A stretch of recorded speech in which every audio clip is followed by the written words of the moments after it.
This is Jennifer McCreath. We're back on live here in my hotel room. It is Sunday, April 18th, 2010. I'm about, I guess, 15, 16 hours away from running my second Boston Marathon in a row. It's been an incredible journey getting here, and I'd like to back up a little bit and talk a little bit about that because it's really a unique story for many reasons, not just because of the running, but obviously I am best known as being the first formally sanctioned transsexual marathon runner in world history. I sought out the opportunity to run in the trans category at the World Out Games last year in Copenhagen, Denmark. I felt it was inappropriate for me to be asked to run as a male since I had initiated the sex reassignment process and had made some significant progress with that. Yet at the same time I knew there'd be females that didn't think it would be appropriate for me to compete against them, so I sought out the third category. Backing up, when I realized that the transition is something I needed to do, I was very unhealthy, out of shape, overweight, and took up running.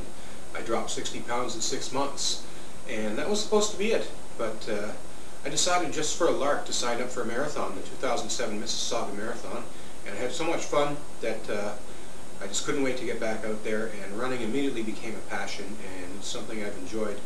And obviously I knew what the Boston Marathon was. You say a word like Boston Marathon, it's right up there with words like World Series, Super Bowl, Stanley Cup, Wimbledon, and I'm a competitor. I love sports, I love challenging myself, and this immediately became the goal. In 2008, prior to starting hormone replacement therapy, I was pushing the button, pushing the edge of Boston qualifying at the male level.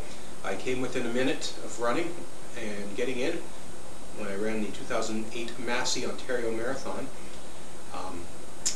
I didn't realize Boston would let people in with if you're off by a minute, so I was quite disappointed. I kind of figured, one more chance, we're starting the hormones, we're going to slow down. People don't realize this. When you go through the sex change procedure, you lose your testosterone, and that means you lose your strength, your speed, your energy, your endurance.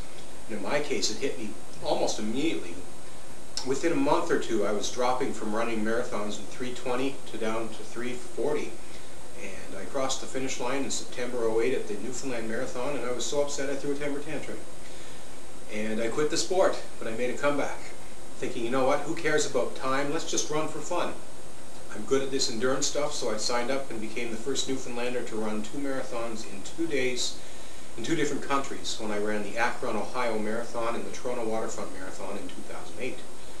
Well, more to the story, 2009 rolls around. I call Boston and say, look, I'm a transsexual, I'd love to run your race.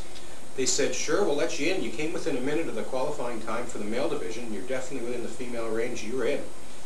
So off I went last year. It was well documented. I slowed down quite a bit. I had sex reassignment surgery, part 1. I ran the Boston Marathon 2 days after running the Charlottesville Marathon. I ran both in times between 4 and 5 hours. I actually ran 5 marathons in 30 days that month, just for fun. So anyways, it's been a rough year. On we went. The hormones continue to work their magic. I've gained weight. I've got extra fat cells from that. I've lost energy. I've lost speed, strength, stamina, endurance. I'm always exhausted. Adding on to that, it's been a tough year. I lost my job. I'm not quite sure why. I have a feeling I know why. That's a whole other story. I struggled. I faced lots of problems, discriminations, everything from families to friends to businesses. No one wanted to rent me an apartment. Nobody wanted to give me a job.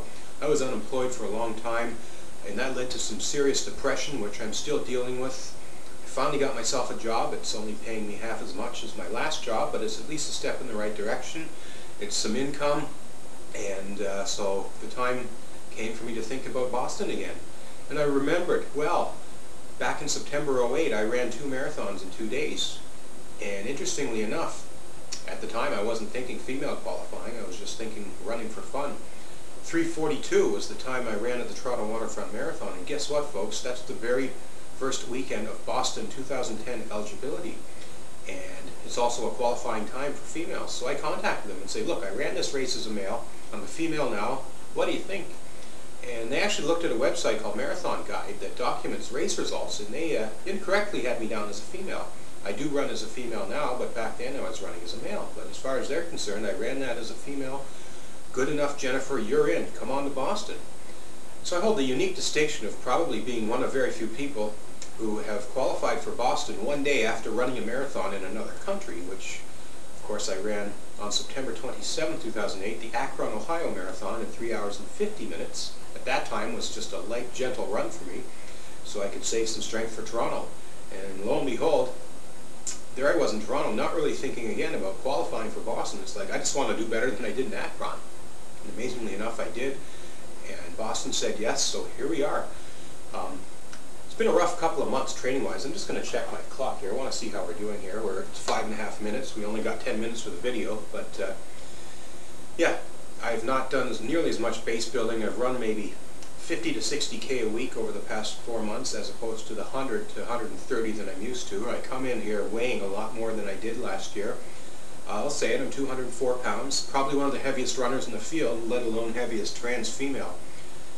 I still got male bones, and that's actually a disadvantage. I've got female muscles now trying to move a male skeleton, and that's challenging. If you ever studied physics, force equals mass times acceleration, and work equals mass times acceleration times distance.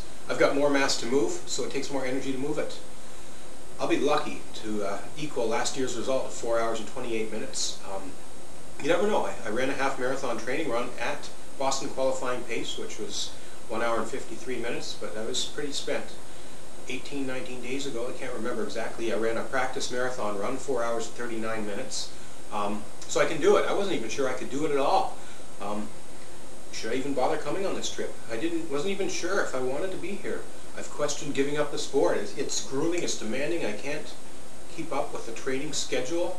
I have no energy. It's great to have a job, but it really cuts into your sleeping schedule, and I need a lot more sleep than I ever did before. I'm starting to think, you know what, I signed up for these runs. This one, Boston, and then of course 6 days later I'm running the Big Sur International Marathon from Big Sur to Carmel, California, which is another dream come true. It's supposedly the most beautiful scenic run in the world. I'm looking forward to it, but at the same time I'm wondering, you know what, it's going to be extremely challenging for me to get through these runs. I'm not even sure if I'm going to want to run marathons anymore. Will I want to run at all? It's tough seeing your times deplete. I went from being a great male runner to probably one of the worst female runners out there, and I've got pride. It's embarrassing. It's embarrassing. I'm going to go out there tomorrow in the Boston Marathon and give it all I got, but I really don't have a lot of confidence, and I don't have my expectations very high. As long as I finish it and get to the airport on time, I'll be happy. It would be great to requalify. It's fun to be here. Going to the expo today was amazing. Walking around Hopkinton, I'd love to get back here. This is an amazing place to be. Boston is ultimately where everyone wants to be. It's the run everyone wants to do. But I really don't know at this time. There's a good chance this will be my last Boston Marathon in my entire life, so I'm going to take it all in and do my best to enjoy it. Big Sur International Marathon, that might be my last marathon ever. I really don't know. I hope it isn't. It's been a great sport. It's done so much for me. But I'm going to take some time to think seriously about this and try to figure out how I can get my health up to where it needs to be. You don't want to be coming into marathons undertrained, because it's just going to be a rough day. I don't want to do this unless I can do it well.